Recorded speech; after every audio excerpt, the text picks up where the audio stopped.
ఇంకొకటి నాకు తెలియక అడుగుతా, లగ్గం పెట్టుకునే ముందు చూస్తారా, లగ్గం అయిపోయినాక చెప్తారా? ఎవడన్నా లగ్గం పెట్టుకునే ముందు చూస్తారు కదా, ఆడ ఏమున్నది పరిస్థితి, అవతల అత్తగారింటికి పిల్లనిస్తున్నాం, కొత్త ఇంటికి వాళ్ళు ఉన్నోళ్ళ లేనోళ్ళ, ఏం సంగతి, ఏమున్నది ఏం లేదు చూసుకుంటామా లేదా? దీన్ని చూసుకొని చేస్తాం. మరి నువ్వు హామీలు ఇచ్చేనాడు, ఈ అభయహస్తం అని మేనిఫెస్టో ఇచ్చేనాడు, ఆ రోజు సోయి లేదా? ఆ రోజు అడిగితే ఏం చెప్పిండు బట్టి విక్రమార్క ఓ టీవీ చర్చలా? మాకు మొత్తం తెలుసండి, 50 ఏళ్ళు దేశాన్ని నడిపిన వాళ్ళం, మాకు తెలియలేదా, మాకు లెక్క తెలియదా, 5 సార్లు మంత్రులైన వాళ్ళం అని కోమటిరెడ్డి వెంకటరెడ్డి చెప్పిండు. 5 సార్లు మంత్రులు ఎంపీలైన వాళ్ళం, మాకు అన్నిరికే సంపద సృష్టించుడు తెలుసు, మా కేసీఆర్ కంటే ఎక్కువ తెలివి ఉంది, అన్నీ చేసి చూపెడతాం 100 రోజుల్లో అని మాట్లాడిందా లేదా? ఒక్కసారి గుర్తు తెచ్చుకోండి. నేను మీకు ఎందుకు చెప్తున్నా ఈ మాట అంటే, ఇవాళ మా దేవన్న చెప్తున్నాడు, రిటైర్ అయిన ఉద్యోగులు దాదాపు 8,000 మంది ఉన్నారు. వాళ్ళకి ఇప్పటిదాకా రిటైర్మెంట్ బెనిఫిట్స్ వస్తలేవు, వాళ్ళకు పెన్షన్లు వస్తలేవు, వాళ్ళకి రిటైర్మెంట్ బెనిఫిట్స్ పడతలేవు. కోర్టుకు పోతున్నారు ఒకరు పోతే కోర్టు ఒక్కొక్కలకు రిలీఫ్ ఇస్తుంది. డిఏలు 5 ఉంటే ఒకటి ఇచ్చిండ్రు. పిఆర్సీ దిక్కు కూడా లేదు, పిఆర్సీ చూసుడు లేదు, మీకు జీతాలు ఇచ్చుడే ఎక్కువ అని మాట్లాడుతున్నారు. అందుకే దయచేసి నేను మిమ్మల్ని కోరేది, ఎప్పుడైనా మనం చూడాల్సింది ఆస్తులు అప్పులు 2 చూడాలి. ఆనాడు మీరు అప్పచెప్పినాడు బడ్జెట్ ఎంత, ఈరోజు ఎంత, ఆ రోజు అప్పు ఎంత, ఈరోజు ఎంత. సంవత్సరానికి కేసీఆర్ 40,000 కోట్లు అప్పు చేస్తే గిన్ని పనులు చేసిండు. రేవంత్ రెడ్డిని మీరు అడగాలి, ఒక సంవత్సరంలో రేవంత్ రెడ్డి ప్రభుత్వం చేసిన అప్పు ఎంతో ఎరికేనా? 1,40,000 కోట్లు. 1,40,000 కోట్లు కేసీఆర్ ప్రభుత్వం సంవత్సరానికి 40,000 కోట్లు అప్పు చేస్తే, ఒక్క సంవత్సరంలో రేవంత్ రెడ్డి ప్రభుత్వం చేసిన అప్పు 1,40,000 కోట్లు. సరే, మరి కేసీఆర్ ఏం చేసిండంటే, నేను జగదీశ్వర్ రెడ్డి గారు, ఈ వేదిక మీద ఉన్న మత్సనాచారి గారు మాకు మైక్ ఇస్తే గంట చెప్తాం ఏం చేసిండు కేసీఆర్. మరి నువ్వు రేవంత్ రెడ్డి నేను అడుగుతున్నా, 1,40,000 కోట్లు అప్పు చేసినావు, ఒక్క కొత్త ఇటుక పెట్టినావా ఎక్కడన్నా? ఒక కొత్త పైప్ లైన్ వేసినావా? కొత్త కాలువ తవ్వినవా? ఒక్క పోని రైతు బంధు పెంచినవా? ఒక కార్మికునికి లాభం చేసినవా? ఒక ఆడబిడ్డకు 2,500 రూపాయలు ఇచ్చినవా? ఒక ఆడపిల్ల లగ్గానికి తులం బంగారం ఇచ్చినవా? చదువుకున్న పిల్లకు స్కూటీ ఇచ్చినవా? మరి ఏం బీకినావు 1 ఇయర్లో? 7కి వెళ్ళిపోయినాయి. మరి 1,40,000 కోట్లు అడవేని. మనం అడగవలసింది గిది.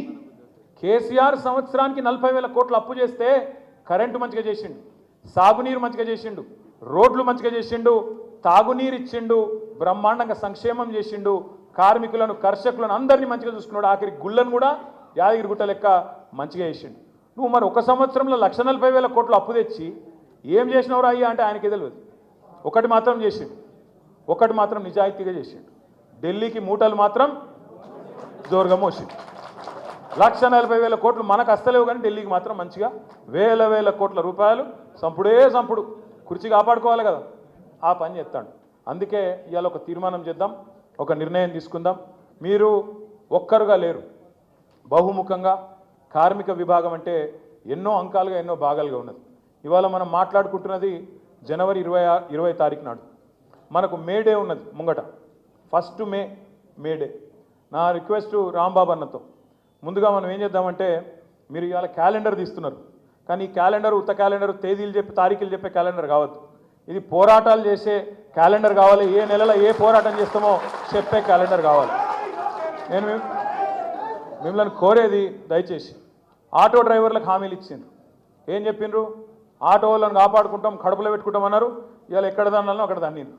ఇవాళ మొత్తం ఓఆర్ఆర్ అవతల తంతే ఓఆర్ఆర్ అవతల వాడాలన్నట, ఓఆర్ఆర్ లోపల ఉండద్దట. ఇక మీరు బతకద్దట. 100 మంది చచ్చినా సరే ముఖ్యమంత్రి ఇష్టం ఉన్నట్టు నడవాలన్నట తప్ప ఆటోలకు బతుకు తెరువు లేకుండా చేస్తాడు.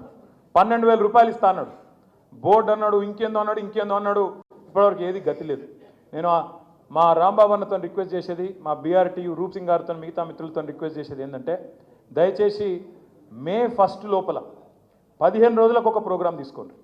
15 రోజులకు ఒక ప్రోగ్రాం, ఆటో డ్రైవర్లు ఒక ప్రోగ్రాం. రెండోది గిగ్ వర్కర్స్ ప్లాట్ఫామ్ వర్కర్స్ అంటారు. అంటే ఏంటిదంటే ఇప్పుడు మీరు ఇళ్ళలో కూర్చొని స్విగ్గీ బటన్ వత్తంగానే స్విగ్గీలో ఇవాళ మీ పిల్లలకి ఎరికే ఒక బటన్ వత్తంగానే ఏ కూర కావాలంటే ఆ కూర వస్తుంది. జెప్టో అని కొట్టంగానే వాళ్ళు ఇంటికి వాడు తెచ్చి మీరు కూరగాయలంటే కూరగాయలు, మీరు ఏం మర్చిపోతే కదా వెంటనే తెచ్చిస్తాను. జొమాటో, ఇంకేమేం పాడనే వస్తుంది నాకు తెలియదు, నా ఫోన్లో లేవు. మా పిల్లలకి ఎరికే అగో అదేదో ఉన్నాయట, డన్జో గిన్జో ఏమి ఉన్నాయట. అందులో ఒకరిద్దరు లేరు, నేను చెప్పే చిన్న ముచ్చట కాదు. అందులో ఎంతమంది ఉండరు ఎరికే అటువంటి పిల్లలు చదువుకున్న వాళ్ళు. 4.5 లక్షల మంది ఉన్నారు. ఒక్కడు కాదు, ఇద్దరు కాదు. నేను రిక్వెస్ట్ చేస్తున్నా రాంబాబు అన్నను, మా నగేష్ని కూడా రిక్వెస్ట్ చేస్తున్నా, ఇదే తెలంగాణ భవన్లో. ఎందుకంటే నాకు యాదుకుంది, ఎలక్షన్ల ముందు నేను వీళ్ళతో కూర్చున్నా, ఈసారి అధికారంలోకి రాగానే చేద్దాం తమ్మి, వెల్ఫేర్ బోర్డు మనమే పెడదాం గిగ్ వర్కర్స్కు, ప్లాట్ఫామ్ వర్కర్స్కి అని నేను చెప్పిన.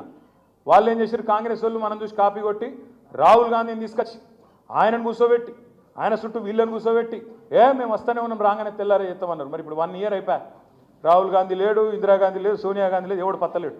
అందుకే నేను అనేది, ఆ రాహుల్ గాంధీ గారికి యాద్ చేయాలంటే మనమే ముంగట పడాలి, మనమే గిగ్ వర్కర్స్ను ఇదే భవన్లో మొదలు మీటింగ్ పెట్టాలి. మే ఫస్ట్ లోపల బడ్జెట్ పెట్టేది ఉంటుంది, ఫిబ్రవరి మార్చిలో బడ్జెట్లో పెట్టాలి. ఆటోదైనా గిగ్ వర్కర్స్దైనా ఇద్దరి అంశం కూడా బడ్జెట్లో పెట్టాలి. లేకపోతే కౌన్సిల్లో మసునాచారి గారి నాయకత్వంలో, శాసనసభలో కేసీఆర్ గారి నాయకత్వంలో అందరం కలిసి కొట్లాడతాం మీకోసం. అట్లాగే బడ్జెట్లో పెట్టడమే కాదు, మే 1 కార్మిక దినోత్సవం వరకు ఖచ్చితంగా అమలు కూడా జరగాలి, మీకు న్యాయం జరగాలి, దానికి తగ్గ విధంగా కార్యాచరణ రూపొందించాలి. నేను మీతో కోరేది ఏంటంటే, 2 తీసుకుందాం. ఎక్కదొక్క తీసుకుంటే కూడా ఇమ్మీడియట్గా పని కాదు. ఆటో డ్రైవర్లకు తీసుకుందాం, ఆటో సంక్షేమ బోర్డు, ఎందుకంటే వాళ్ళు 6-7 లక్షల మంది ఉన్నారు, వాళ్ళు ఒక 6-7 లక్షల మంది ఉన్నారు. అదేవిధంగా గిగ్ వర్కర్స్ కూడా వాళ్ళు 4-5 లక్షల మంది ఉన్నారు. ఈ 2 అంశాలు మే 1 లోపల తీసుకుందాం. ఫిబ్రవరిలో ఏం చేయాలి, మార్చిలో ఏం చేయాలి, ఏప్రిల్లో ఏం చేయాలి, మీరు ఆలోచన చేయండి. సీనన్నను, చారన్నను, మిగతా కార్మిక విభాగాల నాయకులను నేను కోరేది ఒకటే, ఆటో వాళ్ళ సమస్య నాకేంది, నేను హమాలి యూనియన్ నాయకుడు అంటే కుదరదు. ఒక కాకికి కష్టం వస్తే 10 కాకులు ఎట్లా వాళ్తాయో మీరు కూడా అట్లా వాలాలి, ఊరంతా చూసేటట్టు చేస్తాయి. గట్లనే ఒక కార్మికుడికి కష్టం వస్తే మిగతా వాళ్ళు ఎన్నైనా కావచ్చు, ఏ బోర్డు కావచ్చు, ఏ సంఘం కావచ్చు, అందరం పోవాలి. అందరం తలుక్కుంటేనే తెలంగాణ ఉద్యమం అయింది. సింగరేణి కార్మికులు ఒక్కలు అనుకుంటే 5 దక్షిణాది రాష్ట్రాలకు కరెంటు కట్ అయ్యే పరిస్థితి వచ్చింది. గట్లుంటుంది, మనం గట్టిగా అనుకుంటే, గట్టిగా తగులుకుంటే ముమ్మాటికి లాభం జరుగుతుంది. అందుకే మీతో ప్రార్థన, ఈ 2 సబ్జెక్టులు తీసుకుందాం, కార్మిక దినోత్సవం లోపల అమలు చేయాలని పెడదాం. మీరు జిల్లాల వారీగా తీసుకుంటా అంటే జిల్లాల వారీగా ప్రోగ్రాం తీసుకుందాం. దాంతోపాటు రాంబాబు గారితో, రూప్ సింగ్ గారితో నా ప్రార్థన, 33 జిల్లాలలో ఇవాళ అందరికంటే ఉధృతంగా, మన విద్యార్థి విభాగం కంటే కూడా ఉధృతంగా ముందుకుండాల్సింది మీరు, ఎందుకంటే అందరికంటే ఎక్కువ దెబ్బ తగులుతుంది మీకు. కాబట్టి 33 జిల్లాల్లో ఎక్కడెక్కడైతే ఖాళీలు ఉన్నాయో కొత్త కమిటీలు వేసుకుంటానంటే వేసుకోండి, లేదా ఎక్కడన్నా చిన్న చిన్న గ్యాప్స్ ఉంటాయంటే పూడ్చుకోండి. కొత్త వాళ్ళను, గట్టిగా ఉన్న వాళ్ళను, కొట్లాడే పోరాట పటిమ ఉన్న వాళ్ళను, అంటే కేసులు పెట్టిండు, పీసులు పెట్టిండు అంటే భయపెట్టోళ్ళు అయితే వద్దు, భయపెట్టోళ్ళు ఇంట్లో ఉండుర్రి. కొట్లాడేటోళ్ళు, రేవంత్ రెడ్డికి సుక్కలు చూపెట్టేటోళ్ళు ఎవరైతే ఉంటారో వాళ్ళు రావాలి, ముంగట నిలబడాలి. కేసులకు భయపడదు, కేసులకు భయపడితే మనమేం నాయకులే నాకు అర్థం కాదు. ఇంకొకటి చెప్తున్నా, ఎవరి మీద ఎక్కువ కేసులు అయితే వాళ్ళు పెద్ద నాయకులు అవుతారు, ముందే చెప్తున్నాను. ఎవరెవరి మీద ఎక్కువ కేసులు అయితే వాళ్ళు పెద్ద పెద్ద నాయకులు అవుతారు. కాబట్టి ఎన్ని ఎక్కువ కేసులు అయితే అంత మంచిది అనుకోవాలి, అర్థమైందా? కాబట్టి అట్లాంటి వాళ్ళు ముందుకు రండి. పోయింది అధికారం మాత్రమే, పోరాట పటిమ కాదు. తప్పకుండా కాంగ్రెస్ ప్రభుత్వం యొక్క 420 హామీలు ఏవైతున్నాయో, 420 హామీలు యాద్ చేద్దాం, గుర్తు చేద్దాం, ఎంబడబడదాం.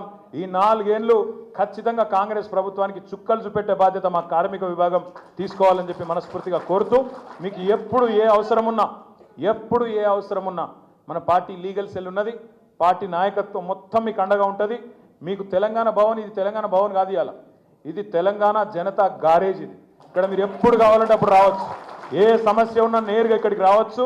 రావుల చంద్రశేఖర్ రెడ్డి అని ఉంటాడు, మిగతా నాయకులందరం కూడా ఉంటాం. మీకు ఎప్పుడు ఏ సమస్య ఉన్నా దయచేసి రండి, మాకు వచ్చి చెప్పండి. న్యాయపరంగా కొట్లాడాల్సి వస్తే న్యాయపరంగా కొట్లాడతాం, ప్రభుత్వంతో కొట్లాడాల్సి వస్తే ప్రభుత్వంతో కొట్లాడతాం, మేనేజ్మెంట్లతో కొట్లాడాల్సి వస్తే మేనేజ్మెంట్లతో కొట్లాడతాం. ఎవరిని వదిలిపెట్టమనే మాట తప్పకుండా కార్మికులకు అండగా ఉంటామనే మాట మళ్ళొక్కసారి తెలియజేస్తూ, మీరు లేవకుండ్రి, క్యాలెండర్ ఆవిష్కరణ ఉన్నది, అది చేసుకొని అందరం ఇక్కడ నుంచి కదులుదామని చెప్పి తెలియజేస్తూ పేరు పేరున నమస్కారాలు, ధన్యవాదాలు. జై తెలంగాణ, కేసీఆర్ గారి నాయకత్వం, కార్మికుల ఐక్యత, కార్మికుల ఐక్యత. Please subscribe Telugu politics.